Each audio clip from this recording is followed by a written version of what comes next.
प्रश्नावली 3.2 का question number 2 का सेकंड पार्ट देखिए।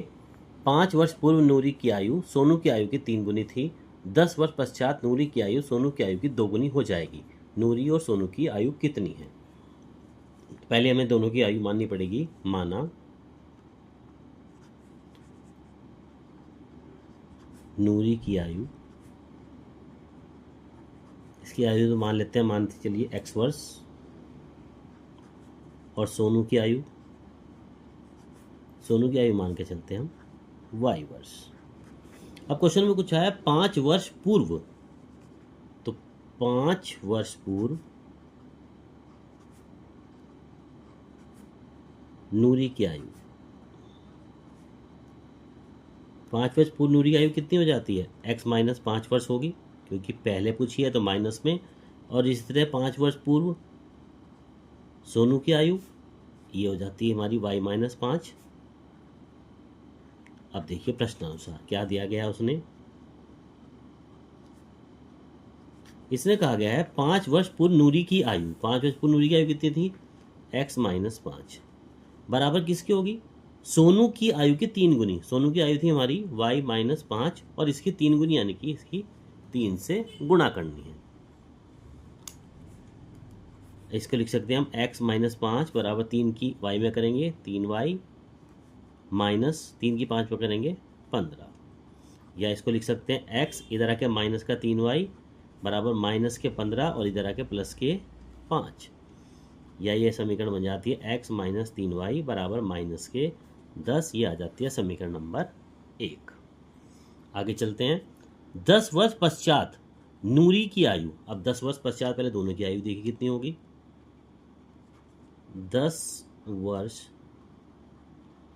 पश्चात नूरी की आयु, ये हुई हमारी x प्लस 10 वर्ष, क्योंकि 10 वर्ष बाद पूछी है तो यहाँ पर प्लस का चिन्ह आएगा। अब इसी तरह से 10 वर्ष बाद सोनू की आयु, 10 वर्ष पश्चात सोनू की आयु कितनी होगी? ये हो जाती है हमारी y प्लस 10 वर्ष। ठीक है, प्रश्नानुसार क्या कहा है उसने कहा है 10 वर्ष पश्चात नूरी की आयु सोनू की आयु की 2 गुनी हो जाएगी। यानी कि जो नूरी की आयु थी 10 वर्ष पश्चात कितनी थी? ये थी हमारी x प्लस 10। ये हमारी सोनू की आयु की यानी y प्लस 10 की कितनी हो जाएगी? इसने कहा है ये हमारी इसकी दुगनी हो जाएगी, यानी कि 2 से इसकी गुणा करनी है। यहाँ पर भी इसी तरह समीकरण बनाई जाएगी। तो x प्लस 10 बराबर 2 के अंदर गुणा करेंगे, यह जाता है 2y प्लस 2 धाम 20, या इसको लिख सकते हैं हम x इधर आके माइनस का 2y बराबर 20 इधर आके माइनस का 10, तो यह ये हो जाता है हमारा x माइनस 2y बराबर 10। ये आ जाती है हमारी समीकरण नंबर 2। अब हम इन दोनों समीकरणों को हल करेंगे। देखिए समीकरण नंबर 1 क्या थी हमारी?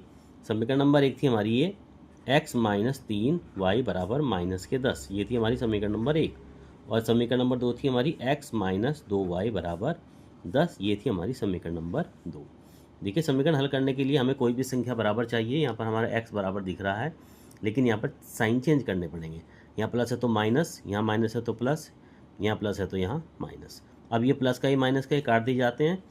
माइनस का 3y प्लस के 2y, यहाँ बचता है माइनस के 1y, यानी कि y बराबर माइनस के 10 तो माइनस के 20। माइनस है माइनस काट दीजिए, तो y का मान कितना आ गया? 20। अब उसी तरह से y का मान समीकरण नंबर 1 में रखने पर, समीकरण नंबर 1 में y का मान रख दीजिए। समीकरण नंबर 1 में y का मान रखने के बाद x माइनस 3y बराबर माइनस के 10 समीकरण नंबर 1 थी, तो यह x माइनस 3 इंटू y का मान है हमारा 20 बराबर माइनस के 10, या x माइनस 20 दिया 60 बराबर माइनस के 10, या x बराबर माइनस के 10 इधर आके प्लस का 60, कितना आ जाता है ये? 50। यानी x का मान आ गया हमारा 50 और y का मान आ गया हमारा 20।